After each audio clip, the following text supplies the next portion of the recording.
In today's video, we have Jeremy Ethier explaining how there's different types of body types. And with that, we're gonna see how you can lose weight, gain muscle, or you can gain weight and gain muscle. Now, there's 4 different types. There's skinny. Aaron falls into our first body type, the skinny physique. This is a naturally lean, slender look, characterized by a smaller frame, low muscle mass, and less fullness in your shoulders. On the surface, Aaron just looks like a skinny average Joe. Now, we all have that one friend who's skinny and can't put on weight and always complains about not being able to eat more. Now, this is a great example of that. But in this specific case, I don't think that Aaron essentially isn't eating enough. I think he just has a fast metabolism. Now, look at Aaron right now, and they say he has gifted genetics. He won the genetic lottery. He basically can eat whatever he wants and he won't gain weight. And then there's the other side that are saying he doesn't look fit, he doesn't look healthy, he's very skinny, and he needs to put on some muscle. Now, whether you look at it from that side or that side, he clearly needs to put on some weight. He looks like he's underweight, and if anything, I would agree with the right side. They're saying put on some muscle. With some muscle, he would look a lot better, he would probably feel a lot better, and he would perform a lot better in his work. Skinny fat.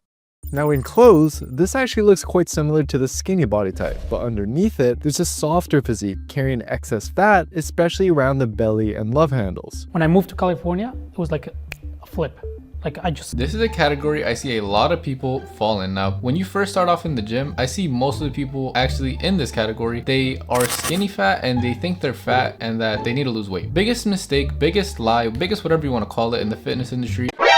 NANI? You do not need to lose weight. When you are skinny fat, you have a layer of fat essentially covering over your muscles. Now, whether you have muscle or not, you need to build muscle while losing weight. You can't just do one and then expect to look toned and defined and looking good and feeling good. If you want to look good and you want to feel good, I believe you should do some strength training, push yourself hard in the gym, as well as trying to lose weight. Now, some people are going to say, I'd rather just lose the weight, but you're not going to look as defined. And then some people are just going to try to build muscle and you're going to end up looking bulky. Now, whether you choose to do that or that, I believe you should take my advice on this one and instead try to go for some cardio mixed in with some strength training. That is the best way to go about it. And believe it or not, you're gonna look way better than you did before you started. Need to have their own theories as to why they have their current body type. I would think that I have a slow I metabolism. hate to break the news, but there's actually no way that this lady has a Oh my God!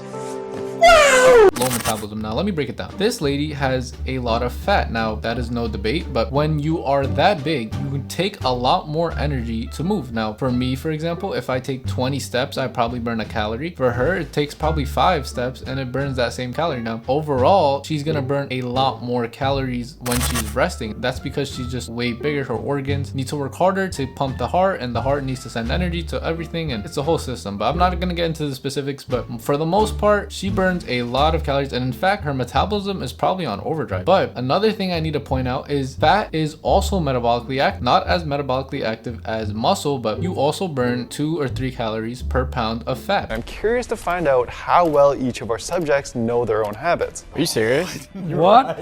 Oh my God. I will say there were a few surprises in the results we got back. Damn, that's really eye-opening. Too many of you guys, like he's saying, is stressing about the wrong thing. Now let me explain. It's calories in, calories out. That's a given. But if you're so busy tracking your calories and you forget to weigh yourself, then that's a bigger issue. Now, in my opinion, I would prioritize weighing yourself daily so you could track your weight, and that's how you would know if you're eating too much or you're eating too low, aka if you're in a calorie surplus or in your calorie deficit. There's also another way of doing that, which is tracking your calories. But many of you guys are not tracking it accurately, which is just gonna lead to frustration, demotivation, and you're not gonna want to do it anymore. So I just recommend using the scale. So you actually have more muscle than every girl who's here today and most of the guys.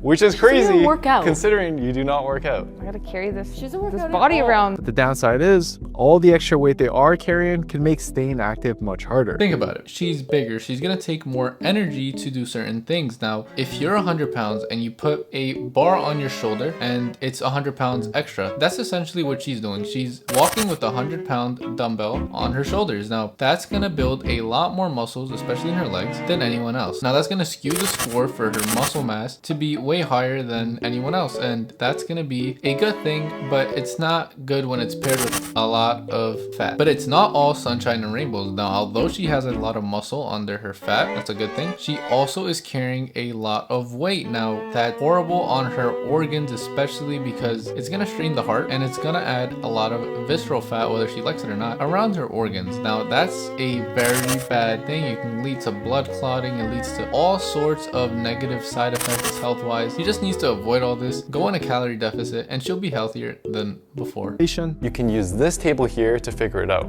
You just look at your body fat percentage and your BMI, which is your weight divided by your height squared. Now, I don't think knowing your weight divided by your height squared to the third power and all this and that, I don't think it matters. You don't need to know this. What matters is you need to be in a healthy body fat percentage that your body's okay with and that you're athletic, somewhat athletic. I'm not talking about running marathons or any of that. I'm talking about you can go up the stairs without breathing very heavy. Now, how do you get there? You add in some cardio, you do some strength training, and over time, you're gonna see a massive change. You check your weight on a scale and you see if you're gaining weight, if you're losing weight, or if I'm... How much each person's body type is determined by their activity level, their diet, or their natural genetics. What nobody knows who's watching this is that you two are actually sisters. Yeah. Tell me a little bit about what it's been like growing up. Was there like a big lifestyle difference, activity difference? Our mom enrolled us in like every sport was the same. We played on the same team sometimes. Same meals. It's not like I made my own meals or anything. We actually did everything like... We have two twins now. One of them ended up saying that they both compete in the same sports and they're very active, but one of them ended up being on the skinnier side while the other was a little bit overweight. It's genetics, guys. What happened is one of them ended up having higher levels of ghrelin than the other, and while the other had more leptin. Now, leptin makes you not want to eat, while ghrelin makes you want to eat. Now, it's just hunger hormones. If you have more, you're gonna eat more, and if you don't have more, you probably won the genetic lottery and you're gonna be... If they're not strength training very much, I fear the weight they do lose will be mostly muscle rather than fat, keeping them skinny fat instead of the toned look that they're after. This is exactly what I said earlier. If you can't find 3 hours out of your week to do some strength training and cardio, then you're doing it wrong. You can't just lose weight without strength training. It's gonna lead to skinny fatness yet again, and you're gonna be discouraged. It won't be a fun time. Just add the strength training so you don't regret it later. If you want to live a longer, healthier life, you need to lock in these 3 things. Cardio every other day, 30 minutes. Strength training, 1 hour, 3 times a week. And then diet. Just make sure you're eating healthier foods. And with that being said, please make sure to leave a like, subscribe, comment down below what you want to see next, and watch one of these 2 bloops somewhere over here. Watch one of those videos, and I'll see you in the next one.